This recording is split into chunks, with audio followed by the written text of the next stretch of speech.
Hi guys, it's Miss Tinks here again. I hope you're all really well. I know it's been a little while since you've heard from me, but today I'm going to talk to you about the third element of the 5 ways to well-being. So we've done a couple so far. We're now on idea number 3 of how to look after your well-being, and today I'm going to talk to you about taking notice and what that really means, how it works, how we do it, some different strategies and techniques to help you guys look after yourselves and your mental well-being. So as you know, I always write things down, make notes for you guys so you can see, and I'll show you some of the activities as well that you're going to have a go at for me today if you want to, that is, of course. So let me swap over to my iPad and then I can show you how it all works. So hopefully you guys can all see my whiteboard okay now, which is fab. And what I'm going to do today is talk to you, like I say, about taking notice and what that really means. Okay, so when you're taking notice, when you're thinking about how to take notice to look after your well-being, there's a few things you can do. Okay, get rid of that. There we go. There's a few things that you can do. But first of all, I want to talk to you about what it actually is and what it means. So to take notice, it's all about 2 really key things, okay? You've got your awareness, and I'm going to talk to you about what that means in just a second, and you've got your mindfulness, okay? So there's 2 things there to bear in mind. If you are a little bit unsure of what awareness means, awareness is basically how well you know and how well you understand what's going on in any capacity. So it could be your awareness of a certain game, your awareness of a sport, your awareness of a subject at school. It's how well you know something or how well you think you might know something. But that can include ourselves as well. So it's about how well you know yourself. Being mindfulness is being aware of what's going on around you at that point. It's how well you can pick up on things that are going on, or maybe recognize that you need to forget all of that for a little bit and come away from all of that and find some mindfulness, some inner peace, and just kind of come away from everything and all the craziness and have a little minute away from it all. So they're the 2 things to bear in mind when we talk about today. I'm going to use those words a lot. Okay, so by being more aware, okay, you're doing lots of things within your brain and within your body. You have what we call increased self-understanding. Now that means how well you know you. So how well do you know you? How well do you know yourself? That's what that one means. How well do you know yourself and what's going on in your body, your thoughts, your feelings, your emotions, what's making you feel that way? That's all you're about. That's all your awareness of yourself, your self-understanding. Okay, so awareness helps with that. Having good awareness helps you do those things. Okay, another thing that's a really good benefit of being aware is that you have a really good idea of how to make more positive choices. So by being aware of what's going on around you and of yourself and how you feel about things, you can make more positive choices about anything, really, about decisions that you're going to make at school, friendships, work, how committed you want to be to something, how hard you're willing to work to do something. Being more aware will allow you to be more positive with those things and think, actually, yeah, I'm going to give this a go. This is really going to work for me. This is a good choice for me. This is a good step for me. This is what I'm going to do next. Okay, so positive choices come from being aware, because you know, you can kind of tell exactly what's going on around you and you can make a better decision. Okay, and it also allows you, so kind of from that, I suppose, actually, I'm going to bring a little bit down here. It allows you to prioritize. Now, for any smaller ones who don't know what prioritize means, it comes from priority and priorities and things like that. And because you are aware, you can make those positive choices, and that allows you to prioritize, which means decide what's most important. So if you've got lots and lots of things going on, maybe there's lots of children in your class that you want to play with, but because you're very aware of who you get on with and yourself and who you think is somebody that you would enjoy spending time with, you're making some positive choices, and you're prioritizing who you would like to get to know better first, for example. So that's just one way of making sure that being aware will link down to lots of other things as well, and you being able to choose what's more important to you, what you want to work on, what's better for you, or what you think. But by being aware, that makes all that a lot better and a lot stronger. And then finally, which I would say is the most important one, oh, it's not going to fit, I'm going to have to squeeze it underneath. I hope you can all see what that says. It's concentration. Okay, so if you're aware, it helps with your concentration. If you practice awareness and mindfulness, your concentration improves, because it's really, really easy for you guys to see then what's going on. And if you're prioritizing, you're not worrying about sorting everything out and organizing everything and trying to get to know everybody or whatever it is that you're wanting to focus on at that point, so you can concentrate better on what you want to do. If you're thinking, oh, I need to get better at handwriting and I still don't know my fours, and I missed a lesson of geography last week, so I feel like I don't understand what's going on. Because you're aware of those things, and you can make yourself a little bit more aware and try and find out a bit more about what's going on, you can make some positive choices and prioritize and go, right, do you know what, this week I'm going to do my fours, and then I'll do my handwriting, and I'll catch up in geography when we do it again on Friday. And that improves your concentration then, because you're not thinking about all these different things that are going on. You're going, right, put all that to one side, this is what I'm going to focus on, this is what I'm going to prioritize, and you go from there. Improves your concentration. So being aware has lots of really, really good benefits. Okay. And the thing with being aware is, and all practicing all these skills that I'm going to give you today, is that actually they make you feel good at the time that you do them, but they also have all these really good impacts later. So they help you decide what's going to work and what isn't going to work later on too, which is really good, and it helps you feel more positive generally as well. So I'm going to start a new little thing today. It's going to have a hashtag at the beginning of it. It's going to be called permission to pause. Permission to pause. Okay. And what I want to aim to do with this is, when you feel like everything is a little bit much, when you're struggling to think about what to prioritize, when you're struggling to concentrate, we're going to start something called permission to pause. Okay. And that is where it's a little bit like with my last assembly, when I talked about having a 5-minute friend. It's a little bit like that, but it's about being a 5-minute friend to yourself.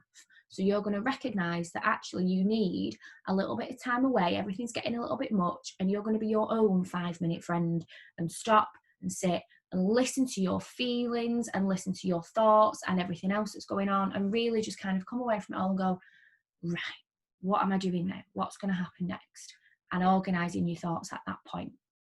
And it's going to be super, super important, because that's where you'll put in your awareness and your mindfulness. Okay. Because it's really easy to think, oh, I'm getting a bit behind, I'm not sure where I'm up to with that. And then you worry about it and you get even more stressed about it. And then you think about it more, and then that affects your concentration on other things.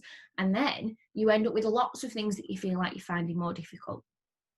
So by doing it this way and having that permission to pause and come away from it all and refocus your mind, you can make sure that you're not going to go on the downward spiral, you're going to go on the upward spiral and keep making things better for yourself. Okay. So that's something I want to have a look at. And I'm going to show you some ways to do your permission to pause. You could do your permission to pause at home. You could do your permission to pause at school. Anywhere where you feel like actually things are all a little bit much and you just need to come away from it all. Okay. So there's 4 main things you could have a go at.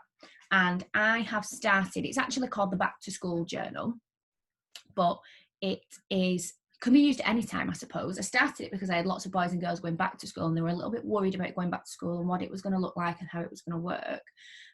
But now you guys are back and a little bit more settled. I probably should change its name to something else, really. But there's 4 things I talk about in my Back to School Journal, which look like, I'm going to split this page into 4, and then you can see, which look like this. Okay, these are your 4 mindfulness things you can be doing. So your awareness is about kind of stopping to take in what's going on around you, looking around and thinking, right, What can I learn from what's going on? Mindfulness is when you just focus on doing one of these things, and it's all that you do for a little while. So your 5 minutes, in your permission to pause, might just be you doing one of these things and going, right, that's all I'm going to do for a little while now, because it will just take my mind off everything else. Okay. So one of the things that's really beneficial is colouring. I really, really like colouring. I think colouring is a really good way to only focus on the colouring, because you're having to watch what you're doing, you're having to think about what colours you want to use, what skills, how light or dark you want the colour to be, are you going to shade it, are you drawing the picture yourself? So everything else that can be going on kind of goes to one side in your brain for a little while you focus on colouring and making sure that you're just doing that and doing it well and doing it properly. Colouring is a really good one. For children who are a little bit older, you could have a look at some journaling. I really like journaling. I have my own journal, and what I do in that journal is things like, it's a bit like a diary, I suppose. I write down how I'm feeling, I write down what's going on, what I'm thinking, my emotions. Sometimes I like to write down what I've eaten during the day to make sure that I'm being healthy and making really good choices with my food. I sometimes keep a little track of how much water I've had to drink that day. Then I know that my brain is hydrated. So journaling can be anything from little doodles and colours, and kind of that mindful colouring thing as well, to going up into looking at your habits and how you do things and when you do things, and making a little bit of time each day to just stop and relax and go, right, what have I achieved today? And a gratitude journal is a nice one to do as well, writing down what you've been grateful for each day. So for your journal, that can be lots of different things. Now, I have my own journal, and my journal's actually here by the side of me. I have my own journal. I take it everywhere with me, and I use it all the time. So if you guys want to know more about journaling and maybe how you could start that and how that could work, then just let me know, because that's definitely something we can look at. But if you wanted to download my back to school journals, they kind of have all of these things in and a little bit of journaling to kind of get you started. So that's in there too. That option is always there if you want to have a look at that too. Okay. Another one, these two go quite nicely together. So the last two are meditations and breathing. Now, I really, really like these, and I haven't been doing them long. These two are quite new to me. So for your meditation and your breathing, what I would recommend for somebody who maybe hasn't done it before or doesn't do it very often is get yourself on YouTube and type in meditation tracks, breathing tracks and techniques. There's lots and lots of different videos. You could just put in things about like a mindfulness video. There's lots and lots of different things. I can also highly recommend Go Noodle. I don't know whether every school uses that, but I love Go Noodle at my school. And they have a channel. It's a bit like YouTube for kids. They have a channel called Flow, where they cover lots of breathing exercises, lots of meditation style exercises, just to become really calm and focus on what's going on in your body and just calm yourself back down. So before, like I said, if you're trying to focus on everything that's going on around you at once and it all gets a bit much, it's like coming away from all of that and just really focusing on what's going on inside your body and calming yourself back down and just getting your body back to normal, I would say, back to how it would normally feel. And that way you can go, right, okay, now where was I up to? What was I doing? So meditation and breathing are really, really good. My top suggestions for those would be go on YouTube, look for guided meditation, guided breathing. So somebody will actually talk you through what to do rather than maybe there just being some music on in the background, although they are really nice videos as well. And then on Go Noodle, there's a channel called Flow. They are super at all those different things as well. They do some lovely exercises that are only a few minutes long as well, really, so they can kind of fit into your 5 minutes, which is good. So did I have anything else to tell you? I don't think I did, but I do have one more charity, one more little thing to tell you about. Okay, so as you know, I'm Miss Tinks. I'm going to pop my name up in the corner here. I'm Miss Tinks. You know who I am now. Okay, but I also want to recommend another charity who are called Young Minds. I should say that my business is not a charity. I said another charity. But I've recommended charities before, so this is why I'm saying another charity. Because if you have a look through my previous videos, I always suggest lots and lots and lots of people, but I really like this charity called Young Minds. And what they do is they support children and young adults if things are getting a little bit much, and if you're finding that these techniques aren't fixing it, and it's not calming you, it's not making you feel much better, your body's not feeling how it would normally feel. And Young Minds are a really good charity where you could talk to somebody about that, and they really are experts on their stuff, so they can help you. Also, like I said in my mental health day video, if you feel like your mental health, how you're feeling inside and what's going on inside doesn't quite match up with what it normally feels like, and these strategies aren't helping, then you can always speak to a doctor or somebody professional, a trusted adult, and they can help you as well. So don't ever feel like you can't talk about what's going on, because you should. Because if you hurt your leg, you would go to the doctor or the hospital. So if your mental health isn't feeling quite right, you should always aim to do the same thing. That's me on taking notice. I hope you've enjoyed that and found it useful. There's lots of different things for you to take away and think about there. Try those 4 activities. So try your meditation, try breathing, try colouring, try mindfulness colouring. Definitely try mindfulness colouring. Don't forget that it's your permission to pause. You have the right to go, oh, this is all a bit much, can I just have 5 minutes? And you can try some of those things. Speak to Young Minds if you want any more information. Have a look on my website if you want any more information. It's www.misstinks.co.uk. Feel free to try that one out. Oh, it's not put that. There we go. Feel free to try that one out and have a look as well, because I've got lots of different things on there. And if you want to have a look at the back to school journal, it is more like a well-being sort of journal style, but it was designed for when children were coming back. That's why it's called the back to school journal. That's on there if you want to have a look. But in the meantime, have a really fabulous rest of the day. I hope you've enjoyed this, and I hope you found it useful. I will see you all soon. Take care, stay safe, and believing is just the beginning, boys and girls. Have a good day.